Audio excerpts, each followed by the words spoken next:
다림줄을 가지고 쌓은 다음, 오늘 고난주간 시작하는 종료주일입니다. 내일부터 고난주간 특별 새벽기도를 5일 동안 하려고 합니다. 일주일 동안 예수님의 행적을 나누려고 하고 있고요. 오늘은 종료주일에 관한 말씀이 아니라 지난주 말씀을 이어서 전하려고 합니다.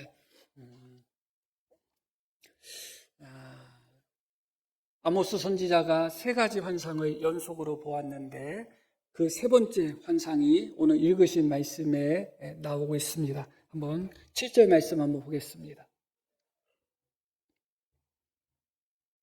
또 내게 보이신 것이 이러하니라. 다림줄을 가지고 쌓은 담 곁에 주께서 손에 다림줄을 잡고 서셨더니, 이렇게 말씀이 시작이 됩니다. 다림줄을 가지고 쌓은 담 곁에 주께서 손에 다림줄을 잡고 서 계셨다. 그 무슨 말씀이죠? 하나님께서 하나님의 다림줄로 한번 측정해 보시겠다, 그거예요. 다림줄은 수직을 재는 그런 건축 도구입니다. 그것이 기울었는지 똑바른지를 재는 거예요. 그런데 이스라엘 백성들이 다림줄을 가지고 쌓은 담 곁에 이렇게 말씀이 나옵니다. 여기서 다림줄을 가지고 쌓은 담이라고 할 때 이 담은 이스라엘 백성들을 상징하는 은유예요. 이스라엘 백성들이 하나님을 섬기는 그들의 신앙, 그들의 믿음, 또 그들의 삶을 나타내는 은유다, 그렇게 보면 됩니다. 우리도 마찬가지로 우리도 우리의 인생을 쌓아가고 있는 것이잖아요. 어떤 사람의 인생을 바라볼 때 그 사람이 얼마큼 성공했느냐는 그 사람이 얼마나 높은 자리에 올라갔는가, 아니면 얼마나 많은 물질을 가지고 있는가, 그것을 보는 것이 아니라 그 사람이 쌓아온 인생의 담이 똑바른가 아니면 삐뚤어져 있는가, 그것을 보는 거예요. 아무리 많은 것을 이루고 성취했다 할지라도 그 인생의 담이 하나님의 다림줄의 기준에서 한참 벗어나는 방법으로 성공을 이루고 또 부를 이룬다면 그 인생은 잘못 산 인생이 되는 것입니다. 우리의 인생의 담도 하나님 앞에 설 때 하나님의 다림줄로 측량하실 때가 올 것입니다. 얼마나 내가 너의 인생을, 너의 신앙을, 너의 믿음을, 너의 삶을 하나님의 말씀의 다림줄 앞에서 온전하게 지켰는가를 측정할 때가 오는 것입니다. 주님은 이스라엘 백성들을 상징하는 그 담 곁에 서셔서 다림줄을 잡고 계셨다, 그렇게 말씀합니다. 그것은 다시 말씀드리면 그들의 신앙을 측정해 보시겠다는 거예요. 그들의 삶을 측정해 보시겠다는 거예요. 그런데 하나님의 다림줄로 그들의 신앙과 삶을 측정했을 때 합격이었을까요? 불합격이었을까요? 당연히 불합격이었겠죠. 하나님의 다림줄에서 한참 벗어난 그런 모습을 보일 수밖에 없었습니다. 그래서 이 말씀 속에서 하나님이 그들에 대한 심판을 선언하게 됩니다. 8절 말씀 이어서 한번 볼게요. 여호와께서 내게 이르시되 아모스야, 내가 무엇을 보느냐? 내가 대답하되 다림줄이니라. 주께서 이르시되 내가 다림줄을 내 백성 이스라엘 가운데 두고 다시는 용서하지 않겠다. 내가 다림줄로 그들을 측량해 보겠다. 그런 후에 다시는 용서하지 않겠다, 그렇게 말씀합니다. 하나님의 다림줄로 측량했을 때 이스라엘 백성들의 모습은 한참 부족하고 한참 삐뚤어져 있는 그런 모습이었습니다. 그러나 이스라엘 백성들 본인이 생각할 때는 어땠을까요? 본인들이 생각할 때도 자신들의 신앙의 담이, 자신들의 믿음의 담이, 자신들의 인생의 담이 비뚤어졌다고 생각했을까요? 아니면 똑바르다고 생각했을까요? 그게 중요한 것입니다. 하나님은 부지런히 이스라엘 백성들을 향하여 선지자를 보내시면서 회개할 것을 말씀했습니다. 그러나 그들이 회개하지 않았죠. 성경은 완악하다고 표현합니다. 그런데 완악하다는 것은 어떤 의미에서 우리가 생각하는 것과 달라요. 자기들이 잘못한 것을 알면서도 끝까지 고집을 부렸다, 그런 의미도 포함되어 있지만 그런 의미보다도 그들이 왜 수많은 선지자를 통해서 하나님께서 회개하라고 외치시고 그들에게 말씀을 주셨어도 끝까지 회개하지 않았는가? 잘못한 것이 없거든요. 자기들이 볼 때는 자기들은 자기들이 쌓은 담이 똑바르다고 생각한 거예요. 하나님이 보시기에는 삐뚤어서 하나님의 다림줄로 측량하시겠다고 하는데 자기들이 볼 때는 똑바라 보이는 거예요. 그것이 문제인 거죠. 회개할 필요가 없어요. 잘못한 사람이 회개해야 되는데 잘못한 것이 없거든요. 그들은 금송아지 앞에서 하나님께 예배를 드렸습니다. 그러나 그들 마음속에는 우리는 금송아지 우상을 섬긴다 하는 마음은 전혀 없었어요. 그들 역시 누구를 섬긴다고 생각한 거예요? 하나님을 섬긴다고 생각한 거예요. 그러니까 잘못이 없죠. 금송아지 앞에서 예배 드리면서도 회개할 필요가 없어요. 우리는 금송아지 우상을 섬기는 것이 아니라 하나님을 섬긴다. 그렇게 믿고 있었기 때문에 그래요. 그것이 문제인 것이에요. 하나님이 보시기에는 분명히 삐뚤어졌지만 스스로는 삐뚤어져 있다고 생각하지 않아요. 그러니까 거짓 선지자들이 평안하다 할 때 아멘 하는 거예요. 왜냐하면 자기들이 볼 때 평안할 것 같아요. 오히려 참 선지자들이 너희는 부패하고 하나님을 떠났고 죄악 가운데 있으니 회개하라. 그렇지 않으면 하나님의 심판이 임할 것이다. 오히려 그 말이 들리지 않는 거예요. 자기들은 하나님을 떠난 적이 없거든요. 여전히 하나님을 섬기고 열심히 기도하고 열심히 하나님께 제사 드리고 그런 모습을 보였기 때문에 자기들 스스로는 자기들의 신앙이 잘못됐다고 생각하지 않았다. 그것이 중요한 것이죠. 그런 모습을 성경 몇 구절에서 한번 찾아볼게요. 예레미야서 한번 보겠습니다. 2장. 예레미야 2장 35절. 그러나 너는 말하기를 이스라엘 백성들에게 하신 말씀이에요. 그러나 너는 여기서 너는 이스라엘이에요. 너는 말하기를 이스라엘 백성들이 뭐라고 말하는가? 함께 읽을게요. 나는 무죄하니 그의 진노가 참으로 내게서 떠났다 하거니와. 이스라엘 백성들이 스스로 뭐라고 이야기한다고요? 우리는 무죄하다. 나는 죄가 없다. 그렇게 이야기한다는 거예요. 이사야 말씀도 한번 볼게요. 또 그들이 날마다 나를 찾아 나의 길 알기를 즐거워함이 마치 공의를 행하여 그의 하나님의 규례를 저버리지 아니하는 나라 같았다. 무슨 말씀이에요? 자기들이 마치 공의를 행하고 하나님의 규례를 저버리지 않는 그런 사람으로 생각하며 하나님을 찾았다는 거예요. 그런데 그랬다는 거야, 안 그랬다는 거? 실제로는 그렇지 않았다는 거예요. 그들은 날마다 하나님을 찾는다고 생각한 거예요. 그들이 날마다 나를 찾아 나의 길을 알기를 즐거워한다. 날마다 주님을 잡고 주님의 뜻을 그들은 구한다고 생각한 거예요. 우리는 주님의 뜻을 원해. 주님의 뜻이 무엇인지 우리는 순종하고 싶어. 그러면서 자기들 스스로 생각하기에 자기들은 공의를 행하고 하나님의 규례, 하나님의 말씀을 저버리지 않는 순종하는 백성으로 스스로 생각했다. 그것이죠. 우리가 아모스 말씀을 읽었지만 아모스에서도 이스라엘 백성들이 여호와의 날을 사모한다고 나옵니다. 여호와의 날은 그들에게 있어서는 하나님을 만나는 날이에요.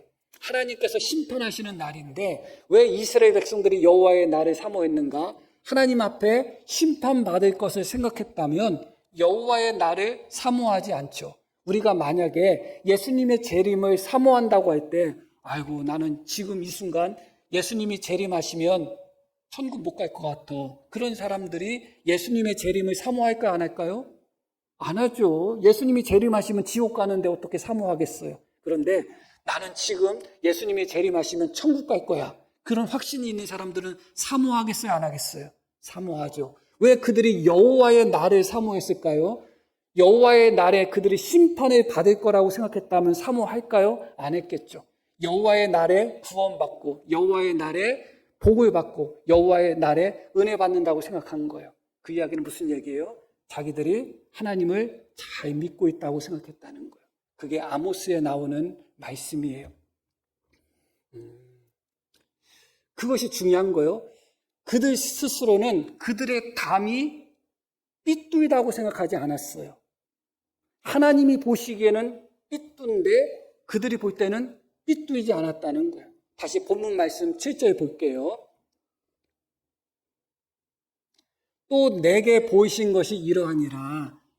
다림줄을 가지고 쌓은 담 곁에 이렇게 말씀이 나오죠.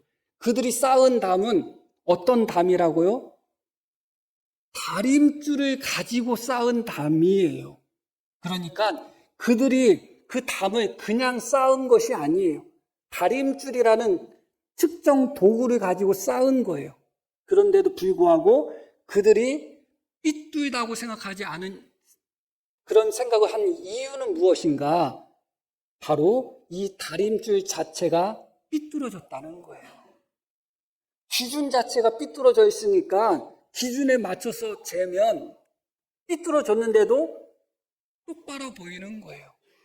이스라엘 백성들이 그들의 인생의 담을 세울 때 성경에서는 자기 소견에 옳은 대로 행했다, 그렇게 말씀이 나오죠. 그런데 이 자기 소견에 옳은 대로 행했다는 것을 우리는 좀 오해하는 경향이 있습니다. 말씀과 상관없이, 하나님과 상관없이 자기가 하고 싶은 대로 했다, 그렇게 생각하는 경향이 있어요. 절대 그렇지 않습니다. 자기 소견에 옳은 대로 행했다. 지금 이 말씀은 다림줄을 가지고 그들이 담을 쌓았는데 이 다림줄은 어떤 다림줄인가? 자기 소견의 다림줄이에요.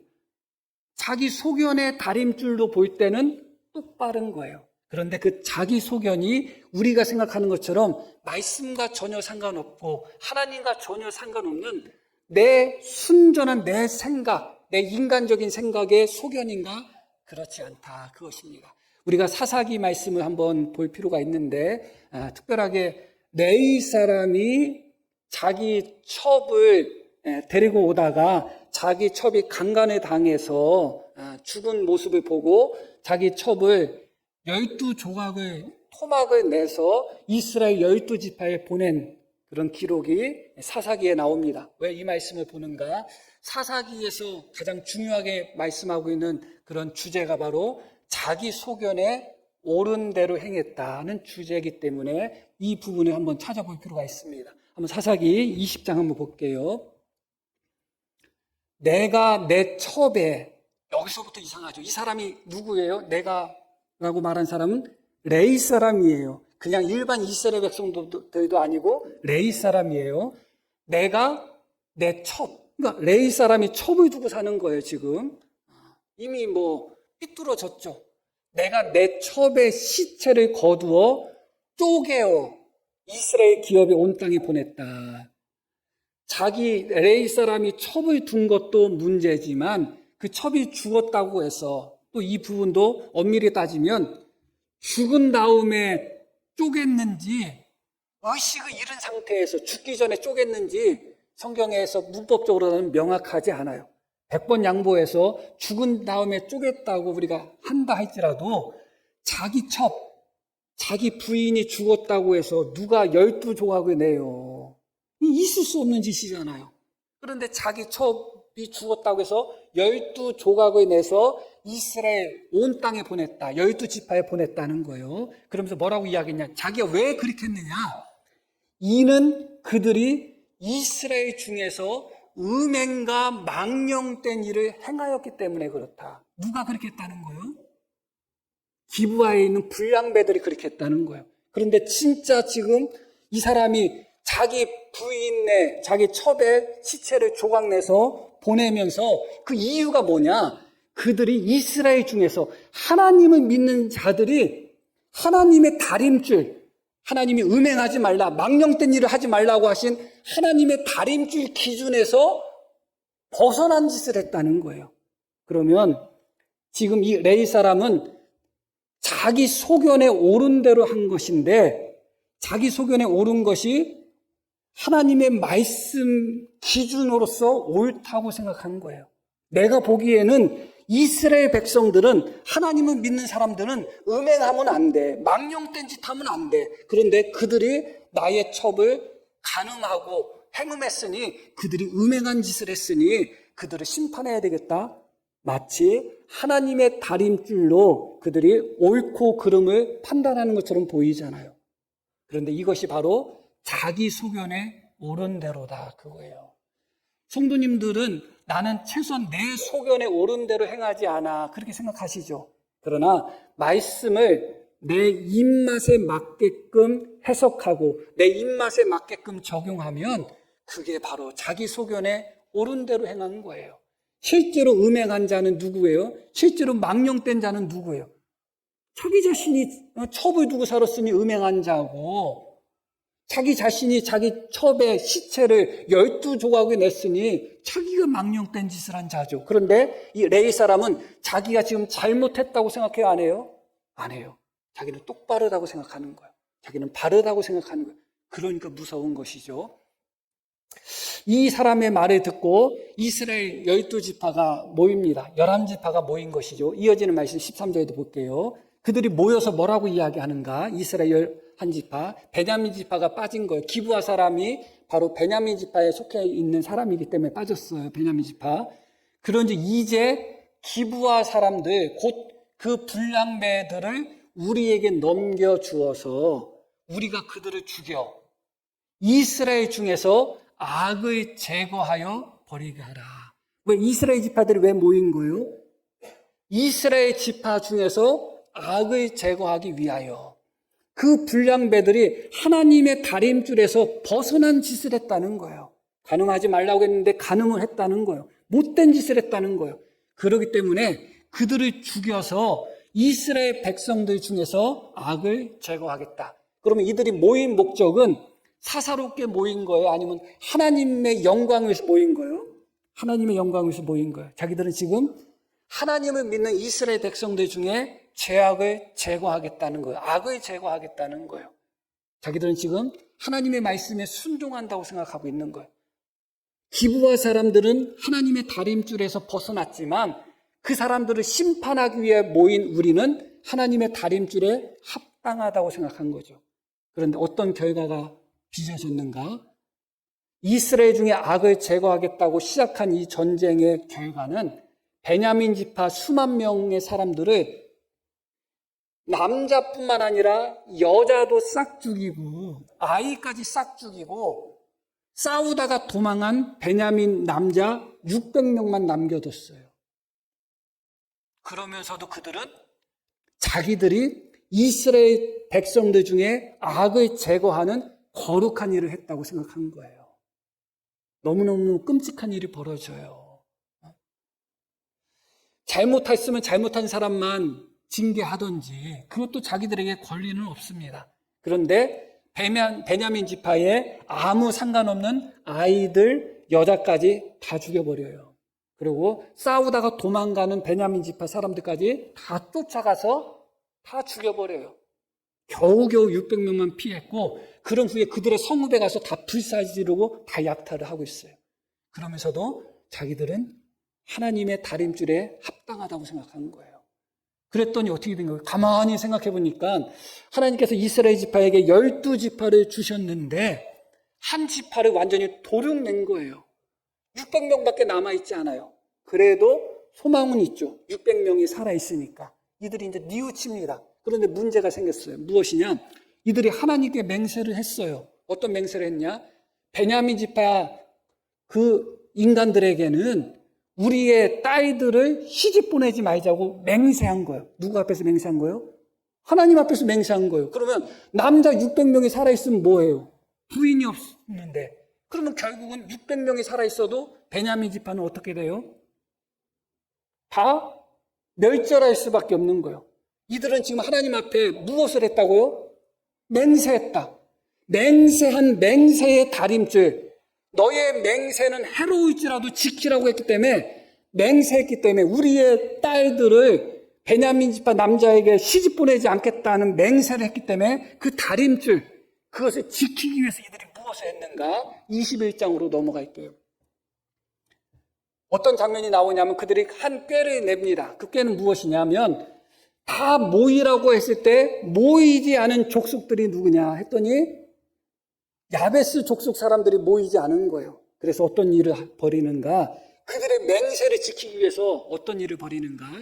회중이 큰 용사 12,000명을 그리로 보내며 그들에게 명령하여 이르되 가서 야베스 길라 주민과 부녀와 어린아이를 칼날로 치라. 왜 이런 짓을 했다고요? 베냐민 지파 남아있는 600명에게 아내를 구해주기 위해서. 아내를 구해줘야 되는데 자기들은 하나님 앞에 맹세를 했거든요. 우리 딸들을 베냐민 지파 사람들한테 시집 안 보내겠어요. 맹세했기 때문에 자기들 딸은 베냐민 지파 사람에게 시집을 못 보낸다는 거예요. 하나님의 다림줄이 있기 때문에 맹세를 지키라는 다림줄을 지켜야 되기 때문에 못 보내겠다는 거예요. 그래서 이들이 무슨 일을 했다고요? 그 전쟁에 참여하지 않았던 길르앗 야베스 사람들의 결혼한 여자들, 아이들, 남자들을 싹 죽여버린 거예요. 그리고 처녀들만 400명을 살려가지고 베냐민 지파 남자들에게 시집 보냈어요. 자, 자기들이 잘못했다고 생각하겠어요? 아니면 자기들은 하나님께 한 맹세를 지켰다고 생각하겠어요? 그게 무서운 거예요. 너무너무 끔찍한 일들이 벌어졌는데 잘못했다고 생각하는 사람은 하나도 없어요. 하나도 없어.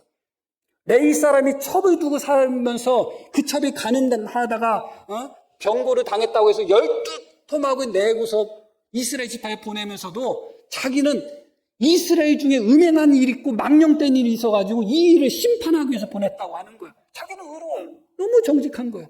자기는 하나님의 다림줄에 있어서 전혀 양심의 가책이 없는 거예요. 그것을 심판하겠다고 모인 이스라엘 족속들이 베냐민 지파 600명만 남겨두고 베냐민 지파의 여자들 아이까지 다 몰살시킵니다. 그러면서도 그들 스스로는 이스라엘 백성들 중에 악을 제거한 거다. 그렇게 생각하고 있는 거예요. 자기들은 하나님의 다림줄에 합당한 삶을 살았다는 거예요. 그러니 회개할 게 있어요? 회개할 게 없는 거예요. 베냐민 지파 600명만 남기고 모두 죽였어도 자기는 잘못한 게 없어요. 그러고 자기들의 맹세를 지키겠다고 길르앗 야베스 주민들을 다 죽이고 처녀만 600명 살려서 시집 보냈어도 그들 스스로는 의롭다고 생각한 거예요. 아, 우리는 하나님께 맹세를 지켰다. 아, 우리는 하나님께 한 번 맹세하면 지키는 거룩한 백성이야. 그렇게 스스로 생각한 것이요. 그들을 향해서 너희가 하나님을 잘못 섬기고 있으니 회개하라고 했을 때 그 소리가 들렸을까요? 이 정도면 됐지. 우리가 뭐 하나님을 잘못 섬겨. 우리가 제사를 안 드려, 예배를 안 드려, 헌금을 안 해. 우리가 말씀을 안 지켜. 이 정도면 우리가 뭐가 잘못했다고 해? 그들은 받아들일 수가 없었던 거예요. 그들의 다림줄 자체가 삐뚤어졌기 때문에 자기 소견이라는 다림줄인데 이 자기 소견이라는 다림줄이 하나님의 말씀에서 근거한 다림줄이기 때문에 그래요. 그래서 자기들은 자기 소견의 다림줄을 가지고 있지만 스스로는 어떻게 생각했냐? 우리는 하나님의 다림줄로 산다 생각한 거예요. 예수님을 믿는 사람들이 나는 내 마음대로 살아. 그런 사람이 어디 있어요? 나는 말씀대로 살려고 노력해. 예수님을 믿는 사람들은 다 하나님의 다림줄로 살려고 노력한다고 해요. 그런데 왜 예수님을 믿는 사람의 삶과 신앙이 왜 그렇게 엉망일까요? 나는 하나님의 다림줄, 말씀의 다림줄, 율법의 다림줄, 그것을 가지고서 나는 산다고 하는데 왜 그럴까요? 그 하나님의 다림줄을 내 소견에 맞게끔, 내 입맛에 맞게끔 변질시켜서 내 마음에 맞는 다림줄로 하나님을 섬기고 있기 때문에 그래요. 이런 모습을 가장 잘 보여주는 사람이 누군가 하면 요나 선지자예요. 제가 왜 요나 선지자를 말씀드리냐면 다음 시간에 이어서 말씀드려야 되는데 다음 주는 부활주일이기 때문에 그 다음 주에 이어서 말씀을 드릴게요. 오늘 우리가 읽으신 말씀이 아모스 말씀이잖아요. 요나하고 아모스가 같은 시대에 사역했던 선지자예요. 그러니까 요나에 나와 있는 니느웨 백성들이 회개하는 그 장면, 그 시대하고 아모스에 나와 있는 이스라엘 백성들이 끝까지 회개하지 않고 하나님을 대적했던, 선지자를 대적했던 그 시대가 같은 시대예요. 그렇기 때문에 요나서가 중요해요. 아모스를 읽고 이해하기 위해서는 요나를 이해하지 못하면 그 뜻을 제대로 알 수가 없습니다. 요나는 참 선지자예요? 거짓 선지자예요? 참 선지자죠. 더 놀라운 것은 무엇이냐? 요나가 북이스라엘의 선지자인데 거의 40년 정도 선지자 노릇을 했다는 게 놀라워요. 짧게 선지자 노릇 한 번 한 것이 아니라 여로보암 왕이 41년 동안 통치했거든요. 여로보암 왕이 통치하는 시작부터 통치 끝날 때까지 요나는 그 40년 가까운 세월 동안 계속 선지자로 활동을 했어요. 어느 나라에? 북이스라엘에. 그런데 요나가 예언한 것이 우리에게 전해지는 것은 요나서 외에 딱 한 구절밖에 없어요. 40년 동안 북쪽 이스라엘의 선지자였는데 요나의 예언이 하나도 없어. 한 번밖에 나타나지 않고 요나서만 나옵니다. 이 요나의 모습을 통해서 우리는 북쪽 이스라엘 백성들의 신앙을 발견하게 돼요. 요나는 북쪽 이스라엘 백성들의 신앙을 보여주는 자화상 같은, 상징 같은 그런 대변하는 인물이다. 그렇게 보면 됩니다. 자, 요나서 1장에 보면 어떤 말씀이 나와요? 우리 다 아시죠? 하나님이 요나에게 명령을 하십니다. 너는 가서 니느웨에 가서 말씀을 선포하라고 명령을 하셨어요. 그때 요나는 참 선지자거든요. 그리고 요나가 그때쯤이면 선지자로서 부름받은 지 최소한 30년이 지난 후예요. 그러니까 요나서의 말씀이 요나가 선지자로 처음 부름받았을 때의 말씀이 아니에요. 30년 이상이 흘렀을 때의 말씀이에요. 그러니까 30년 넘는 동안 선지자 노릇했던 요나에게 하나님이 너는 일어나서 니느웨에 가서 말씀을 전하라고 한 거예요. 그때 요나의 반응이 뭐예요? 여호와의 낯을 피하여 도망갔다는 거예요. 거짓 선지자가 아니에요.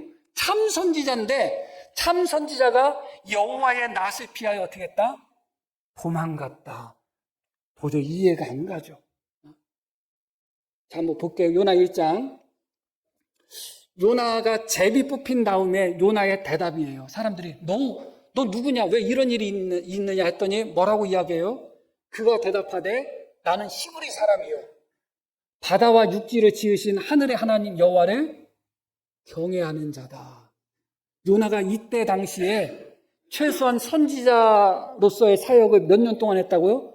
최소한 30년 한 사람이에요. 그 사람이 하나님의 명령을 듣자마자 아멘 하고 순종한 것도 아니고 싹 도망가 버렸단 말이에요.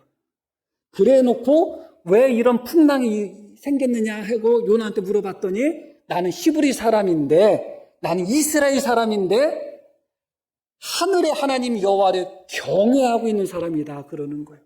요나는 실제로 자기가 하나님을 경외한다고 믿었을까요? 안 믿었을까요? 믿은 거죠. 자기는 하나님을 경외한다고 생각한 거예요. 그런데 하나님을 경외한다고 하는 사람이, 그것도 선지자가, 그것도 30년 넘게 선지자로서 사명을 감당한 사람이 하나님께서 니느웨에 가서 말씀 전해 했더니 싹 도망가요? 그렇게 하나님의 낯을 피하여 도망가면서도 자기는 하나님을 경외하는 사람이다 생각한 거예요. 이게 누구의 신앙을 보여주는 거라고요? 이스라엘 백성들의 신앙을 보여주고 있는 거예요. 요나는 거짓 선지자가 아니에요. 참 선지자의 신앙이 이 정도였다고요, 아모스 때. 그러면 거짓 선지자들은 오죽했겠어요? 그리고 이스라엘 백성들은 오죽했겠냔 말이에요. 참 선지자조차도 하나님 명령에 불순종하고 도망가면서도 나는 하나님을 경외하고 있어 스스로 그렇게 생각했다면 이스라엘 백성들은 어떻게 생각했겠냔 말이에요. 그들은 자기들이 하나님을 잘 섬긴다고 생각하고 있었던 거예요. 그래서 여호와의 날을 사모했다 그렇게 말씀하고 있습니다. 그러고 그들이 하나님을 잘 섬긴다고 했던 배경 속에는 이 요나뿐만 아니라 거짓 선지자들의 가르침이 크죠. 우리는 하나님의 백성이니까 안전하다, 평안하다. 하나님이 너희와 함께 하신다. 하나님이 너희를 지켜주신다. 우리의 구원은 확정됐다. 우리는 하나님의 선민이고 하나님 우리를 택하셨고 이방을 버렸다. 이런 메시지들이 이스라엘 백성들에게 거짓된 확신을 준 거예요. 그리고 자기들이 하나님의 다림줄에서 삐뚤어져 있음에도 불구하고 삐뚤어져 있다고 생각하지 않았습니다. 그런 후에 하나님께서 요나를 바다에서 건지신 후에 다시 니느웨에 가서 말씀을 선포하라고 합니다. 요나가 니느웨에 가서 말씀을 선포했더니 지난주에 우리가 본 것처럼 니느웨 백성들이 짐승까지 포함해서 다 금식하고 배옷을 입고 하나님 앞에 회개하고 죄악에서 돌이키고 그래서 하나님이 그들을 용서하시는 장면이 나오죠. 그런 다음에 또 유명한 장면이 나오잖아요. 자, 한번 볼게요. 요나 4장. 하나님께서 니느웨 백성을 구원하신 것, 용서하신 것을 보고 요나가 기도하는 거예요. 앞절에는 요나가 하나님 앞에 화내고 성냈다. 그렇게 시작이 돼요. 그러면서 뭐라고 하나님 앞에 화내고 성내면서 기도했느냐? 여호와를 경외한다고 하는 사람이 하나님 앞에 화내고 성내면서 이렇게 기도하는 거예요. 여호와께 기도하여 이르되 여호와여 내가 고국에 있을 때 이러하겠다고 말씀하지 아니하였나이까. 그러므로 내가 빨리 다시스로 도망하여 싸우니. 우리 함께 읽을게요. 주께서는 은혜로우시며 자비로우시며 노하기를 더디하시며 인애가 크시사 뜻을 돌이켜 재앙을 내리지 아니하시는 하나님이신 줄을 내가 알았습니다. 자, 지금 요나가 했던 말 틀린 말이에요? 맞는 말이에요?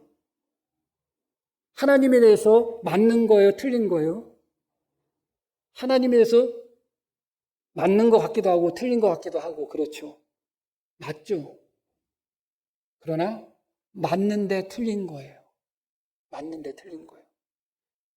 자, 이 말씀이 어디에 나오는가? 다시 이 말씀 한 번 더 읽고 우리가 출애굽기 말씀 한번 읽어볼게요.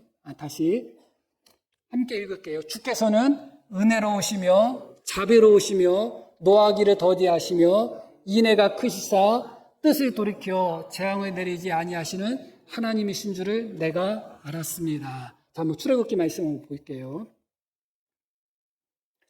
여호와께서 그의 앞으로 지나시며 선포하되 여호와라 여호와라. 한번 같이 읽을게요. 자비롭고 은혜롭고 노하기를 더디하고 인자와 진실이 많은 하나님이다. 자, 차이를 발견하셨나요?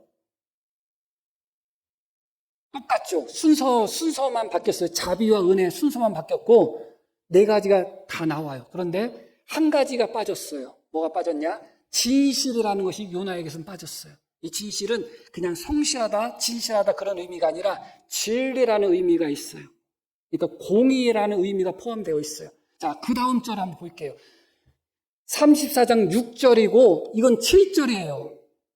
다른 곳에 있는 본문이 아니라 바로 이어지는 말씀이에요. 이렇게 이어지잖아. 인자를 천대까지 베풀며 악과 과실과 죄를 용서하리라. 그러나 벌을 면제하지는 아니하고 아버지의 악행을 자손 3, 4대까지 보응하리라. 6절과 7절이 그렇게 멀리 떨어져 있어요. 인자하시고 자비하시고 노하시기를 더디하고 뜻을 돌이켜 용서하시는 하나님이라고 그렇게 네 가지를 정확하게 말했던 요나가 바로 그 다음 절에 있는 거, 그러나 벌을 면제하지는 아니하고 아버지의 악행을 자손 3, 4대까지 반드시 보응하시는 하나님이시다. 바로 그 다음 절인데 이 다음 절은 모르는 거예요. 자기의 다림줄, 자기 소견에 오른 대로 행했다는 의미는 무엇이냐?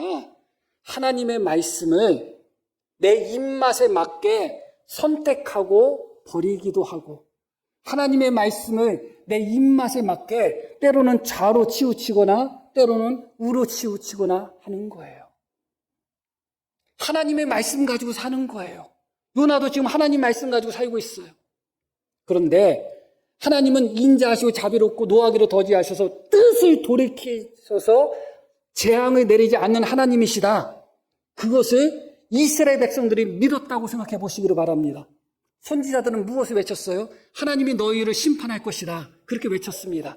그러나 이스라엘 백성들은 어떻게 생각했어요? 하나님은 자비롭고 노하기를 더디하고 은혜가 많고 뜻을 돌이켜서 재앙을 안 내리는 하나님이야. 하나님이 반드시 너희를 용서하지 않을 거야. 하나님이 반드시 너희를 심판하지 않을 거야. 했어도 왜 그들이 회개하지 않았는가? 하나님은 뜻을 돌이키시고 우리를 용서하시는 하나님인데 그들의 다림줄이 말씀의 다림줄과 달랐다는 거예요. 그리고 그들의 다림줄은 자기 입맛에 맞는 다림줄인 거예요. 성경과 전혀 상관없는 다림줄이라면 문제될 게 없는데 자기들 스스로는 하나님의 말씀에 합당한 다림줄이라고 생각한 거예요. 자기들은 말씀대로 믿고 말씀대로 순종한다고 생각한 거예요.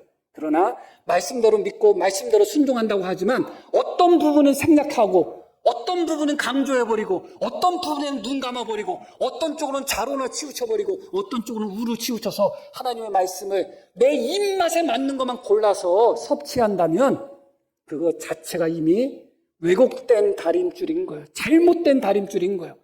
요나가 하나님을 인자하시고 자비롭고 노하기를 더디하신다고 생각했던 하나님에 대한 그 다림줄이 맞아요, 틀려요?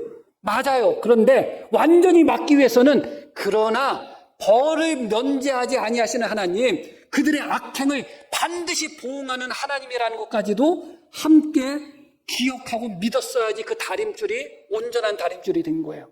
확증 편향이라는 것이 있어요. 우리는 내 마음, 내 생각에 맞는 것만 받아들이는 거예요. 성경에 보면 하나님의 은혜, 하나님의 자비, 하나님의 사랑, 이 더 많이 나올 것 같아요. 하나님의 진노, 심판, 또 하라 하지 말라 하는 말씀들이 더 많이 나올 것 같아요. 하라 하지 말라, 그런 말씀들 훨씬 더 많이 나와요. 하나님이 너에게 은혜 주시겠다, 복 주시겠다, 그런 말씀 진짜 가서 찾아봐요. 얼마나 그 말씀이 생각보다 적은지. 그런데 왜 우리는 그런 말씀들만 들려올까요? 왜냐하면 그런 말씀들을 우리는 골라서 그런 말씀들만 받아들이기 때문에 그래요. 지금까지 설교하는데도 아멘 한 번도 없잖아요. 왜 없을까요? 입맛에 안 맞아. 입맛에 안 맞는 거예요. 절대 우리는 진리 앞에서 아멘 하는 사람들이 아니에요. 내 입맛에 맞는 설교 앞에서 아멘 하는 거예요. 그런데 우리의 입맛은 하나님은 노하기를 더디하고 자비롭고 은혜롭고 우리에게 복을 주시고 뜻을 돌이켜서 우리가 무슨 짓을 해도 용서하시는 하나님, 우리가 하나님을 떠나도 우리를 떠나지 아니하시는 하나님, 우리가 무슨 죄악을 범해도 반드시 우리를 포기하지 않고 구원하시는 하나님, 그런 쪽으로만 입맛이 맞아져 있는 거예요. 그게 복음이라고 생각하는 거예요. 그리고 우리가 무엇을 해야 된다, 우리가 회개해야 된다, 변화돼야 된다, 하나님의 다림줄에 맞게 살아야 된다 하면 그걸 율법이라고 하는 거예요. 그게 왜 율법이에요? 그게 율법이면 성경 전체가 다 율법인 거예요. 그것은 우리 스스로가 그렇게 만들어버린 거예요. 결론적인 말씀을 전하겠습니다. 디모데서 말씀 한번 볼게요. 디모데서. 때가 이르리니 사람이 바른 교훈을 받지 아니하며 귀가 가려워서 자기의 사욕을 따를 스승을 많이 둘 것이다. 귀가 가렵다는 얘기 뭐예요? 자기 귀를 긁어줄 수 있는, 자기 귀를 시원하게 만들어줄 스승들을 많이 둘 거라는 거예요. 저는 성도님들이 인터넷이나 그런 매체를 통해서 다른 교회 목사님들, 유명한 목사님들 설교 듣는 거 좋다고도 하지 않지만 나쁘다고도 하지도 않아요. 그런데 우리 스스로 그런 분들 중에 상당 부분의 사람들은 자기들의 진리를 사모하고 말씀을 사모해서 이런저런 말씀을 찾아서 듣는다고 생각해요. 그러나 그럴 수도 있지만 많은 경우에는 자기 귀에 맞는, 자기 입맛에 맞는 설교하는 분을 찾는 거예요. 자기 귀가 가려워서 자기 사욕을 따른 스승들을 많이 두는 거예요. 어떤 교회 목사님 설교가 내 입맛에 맞으면 그게 은혜스러운 거예요. 아멘 하는 거예요.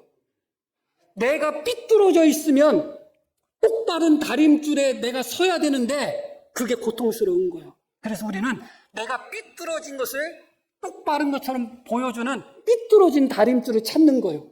왼쪽으로 삐뚤어져 있으면 왼쪽으로 삐뚤어진 다림줄에 서면 어떻게 돼요? 내가 삐뚤어진 거예요? 안 삐뚤어진 거예요? 안 삐뚤어진 거예요. 그러면 그게 내 입맛에 맞는 거예요. 오른쪽으로 삐뚤어져 있으면 오른쪽으로 삐뚤어져 있는 다림줄의 말씀을 찾는 거예요. 바른 다림줄의 말씀 속에서 나 자신을 변화시키지 않고 나의 삐뚤어진 것을 똑바르다고 말해주는 다림줄을 찾아서 가는 거예요. 예전에 저는 동성애자들 그렇게 좋게 보지는 않습니다. 그냥 부드럽게 말씀을 드린 거예요. 동성애 성향을 갖고 있지만 자신의 성향이 동성애 성향이기 때문에 평생 결혼도 안 하고 평생 성관계도 갖지 않은 그런 경건한 성도들이 있어요. 내가 동성애 성향이 있는데 고쳐지지 않는다. 어떻게 하겠어요? 안 고쳐지는데. 안 고쳐진다고 해서 내가 동성애 그런 성행위를 내 마음대로 즐기는 것은 다른 문제예요. 여기 계신 성도님 중에 혹시 우리야 없겠지만 동성애적인 취향이 있다.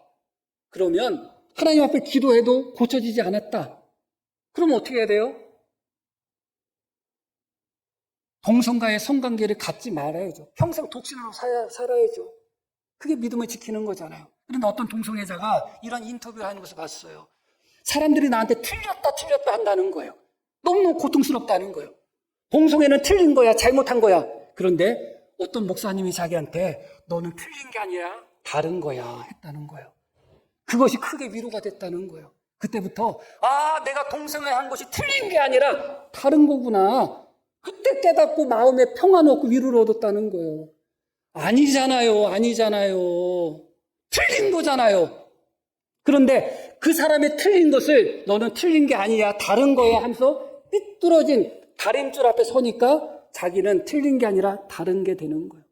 지금도 수많은 성도들이 똑바로 된 하나님의 말씀의 다림줄 앞에 서려고 하지 않고 자기 귀를 시원하게 하는, 자기 입맛에 맞는 하나님의 말씀을 취사선택하고 더할 것은 더해버리고 뺄 것은 빼버리고 외면할 것은 외면해버리고 입맛에 맞는 말씀만 선택해서 전하는 그런 말씀 속에 귀가 기울어져 있고 입맛이 기울어져 있는 거예요. 그러다 보니까 자신의 신앙이 잘못됐다고 생각하지 않습니다. 똑바로 된 다림줄 앞에 서셔야 돼요. 나의 삐뚤어진 담이 너는 틀린 게 아니라 다른 거야 하면서 인정해 주어 있는, 그렇게 삐뚤어져 있는 다림줄을 가지고 내가 똑바르다 스스로 생각하는 자기 기만의 신앙에서 벗어나야 됩니다. 우리가 가지고 사는 다림줄이 똑바른가, 아니면 자기 소견에 옳은 다림줄인가, 아니면 내가 삐뚤어진 거하고 똑같은 방향으로 삐뚤어져 있는 다림줄인가, 그것을 따라서 우리의 신앙이 결정된다는 것을 다시 한번 기억하시며, 내 스스로 옳다고 인정된다 할지라도 우리를 옳다고 인정하실 분은 하나님밖에 없다는 것을 다시 한번 기억하며 우리의 다림줄이 말씀의 다림줄, 하나님의 다림줄이 되기를 간절히 축복합니다. 자, 우리 들으신 말씀